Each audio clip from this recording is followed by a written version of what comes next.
All right, so hi everyone, I am Soderstrom. Today I'm going to be talking to you about hacking your own happiness and the evolution of utility. So let's think for a second. What is it that makes you happy? Is it your relationships, your family, your friends, perhaps passing a game plan review? Is it building a model with a certain precision or recall score? Is it your bonus? What is it? Is it perhaps income? In traditional economics, there's a concept of a utility function, which has been historically used to measure worth or value. So it's often a function of income and propensity to spend. And so the theory behind this is the more that you have, the more you can buy, and the happier you are. Economists didn't begin to study happiness data until the 1970s, because although utility is often talked about in the same conversation, empirical data for happiness was not actually measured until the 1970s.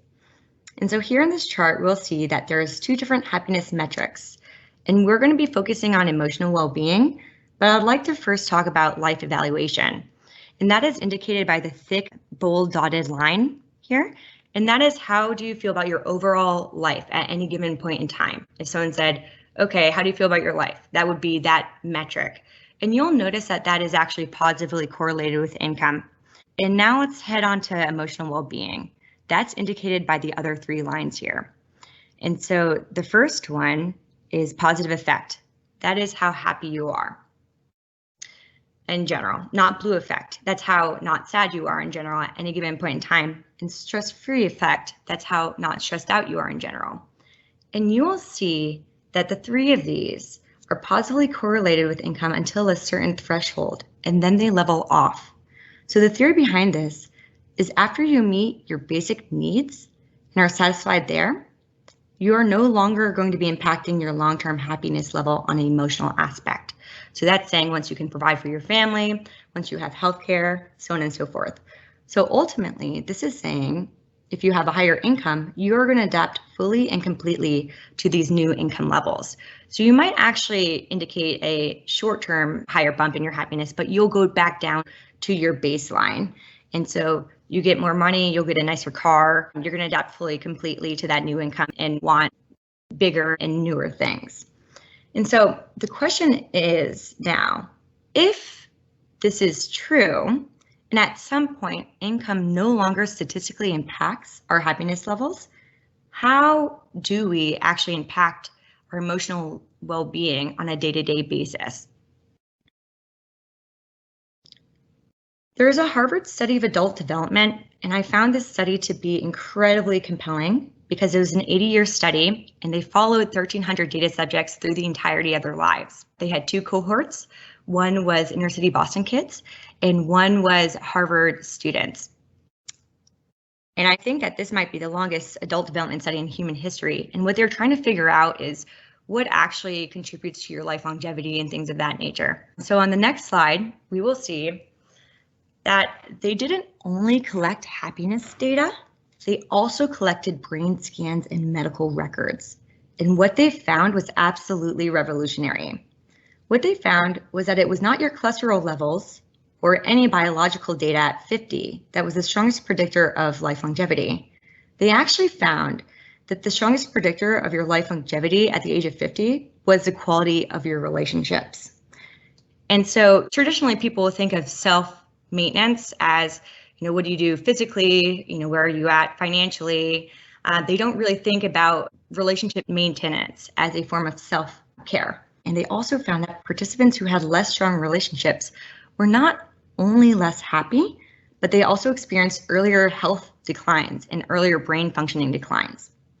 And so they found that high conflict is actually bad for our health and important to us. I know we're not all Americans on this call, but the stat at any given time, 1 in 5 Americans will report that they're lonely. And that's a pretty big stat, and this is a pre-COVID stat. So you can only imagine what that might look like now. And what they found is that the people who fared best in their retirement were those who could turn work friends into actual friends. So authenticity and trust in relationships is good for our well-being, but it is also critical for performance and results on teams. And who can agree with this, right? When you like the people you're around, it is much easier to be invested in what you're doing. I've reviewed research suggesting that people are 13% more productive when they feel happy, feel supported, and trust others. Not only that, but according to the Gallup organization, who collect the empirical happiness data, people who have a best friend at work are 7 times more likely to be engaged in their jobs. So the question is, what does that look like here? It is interesting because in my personal life, I've experienced people saying to me, I wish I had better friends. I wish I had better teammates. But what if we could reframe this and pose the questions? How could I be a better friend? How could I be a better teammate? Can you imagine how powerful that would be? With COVID in mind, the last thing we might be thinking about is how we can connect with our coworkers and build relationships. But arguably, this is even more important now than ever to have a more human aspect during our workday, especially because we're going to be spending most of our time with our colleagues.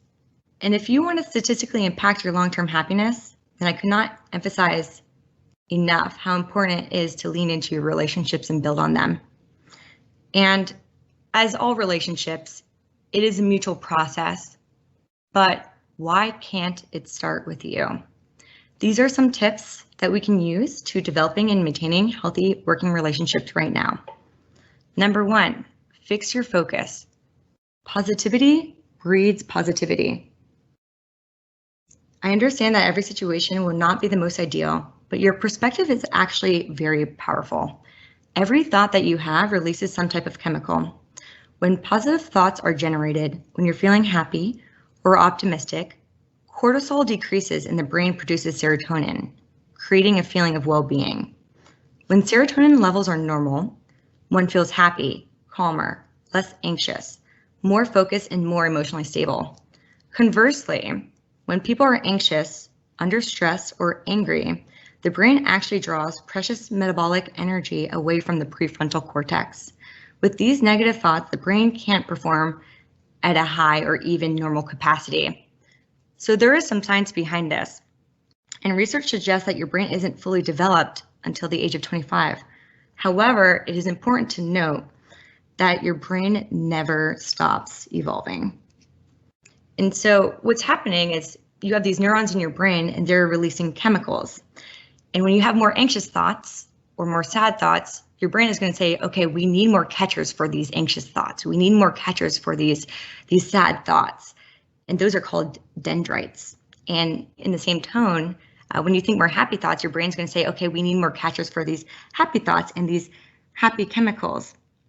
And so what are forming our neural pathways here? And they're comprised of neurons connected to the dendrites and are created in the brain based on our habits and behaviors. The number of these dendrites increase with the frequency the behavior is performed. So it's all about repetition. And it's pretty empowering to know that what you think of is actually going to influence how your brain is wired and how it's working. And so what you think of is the material that you're using to build out your brain. And so if you think about your brain like a TSA checkpoint, you can't always control who shows up to go through security and who's trying to go through the security. Likewise, you can't control what thoughts come up into your mind all the time, but you can control who you let through, what thoughts you let through the security checkpoint and what thoughts you fixate on and focus on and allow to make a home in your mind. And so you can be aware of the negative thoughts, but don't let them through your TSA checkpoint. Okay? Next, let's be authentic and listen actively. In order to build authentic relationships, you need to want to be of genuine value to someone else. So what does that look like? Ask yourself, what are your intentions? When you meet people, studies on the brain suggest that you actively on a subconscious level are trying to understand whether this person is someone you can trust or not. So we want to build authentic, trustful relationships. And when you value other people and trust other people, you value what they have to say, and what is more, they value what you have to say. So we don't want to just be open to diversity. We want to embrace diversity in opinions and in people. And if you think about it, you do most of your learning being around people who don't think like you and people who don't look like you. And so we want to lean into diverse relationships because they actually help us grow in substantial ways. So I think we should put a high priority on that. Next, give others the benefit of the doubt. Don't let offense be our baseline. Ask questions, be curious. Try to understand other perspectives and thought processes. Sometimes you might need to say to yourself, I might not be as right as I think I am, and they might not be as wrong as I think they are. There are multiple ways of looking at problems in multiple perspectives. Look at these as an opportunity to grow and consider input from others while building. Next, let's build people skills. Work on our communication skills, our conflict mitigation skills. What does that look like here? Ask for feedback. Ask for areas that you can improve. And finally, we are all works in progress, and I cannot emphasize this enough. I've never met a perfect person, and I would venture to say that we all make mistakes. I know I certainly have, and I think the fault there is if you make a mistake and you're not learning from it, you're not continuing to grow, and you're settling for a lesser version of life than you could potentially have. Additionally, I think it's a sign of strength, grace, and leadership to support team members' growth, especially in the midst of mistakes. It is so much better when those around you have a growth and solution-oriented mindset and say, okay, this happened. Let's work to find a solution. Let's fix it. Let's work together. It's so much better than someone saying, hey, Joe Smith created this and it's his problem, and no one wants to hear that, and no one wants to be a part of that. So we want to work to give other people the grace and the benefit of the doubt that we would like to have in return, and keep our thought process as solution oriented. If building authentic relationships makes us happier and more productive, then why wouldn't we spend time investing?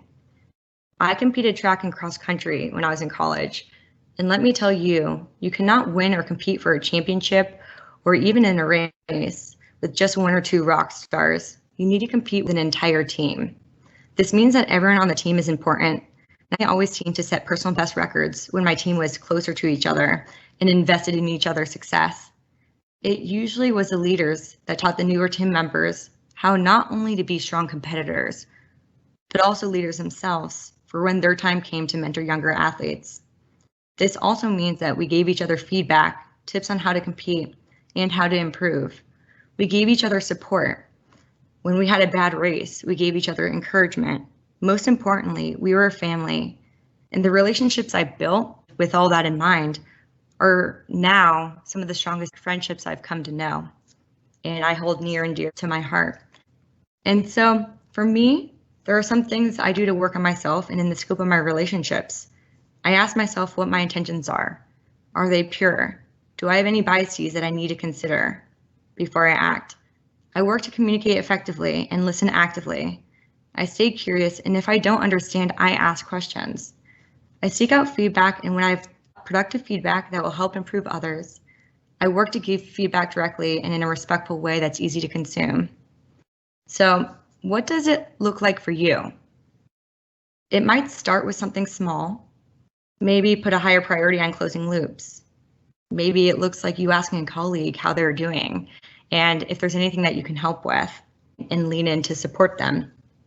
These things might seem little, but they have a big impact and they're easy to do because that's what life is, right? All the little things together are really the big things at the end of the day. My challenge to you would be to think of these things, maybe 3 things that you could do. One this week, one the next, and one the following. And if you can start to make a habit of it, then it will kind of just take care of itself. And ask yourself how you can think more positively and solution-oriented in a way that you begin to create and enforce positive neural pathways in your brain. I challenge you to ask yourself about what your intentions are. Are they pure? Do you have any biases that you need to consider before you act? Communicate, be curious, ask why. Invest in others, listen actively, ask what it looks like for you to contribute to building a stronger and healthier community here at Microsoft. And let us continuously drive towards a happier and healthier work environment because it impacts our workplace experience, and more importantly, it impacts our lifelong utility function. Thank you.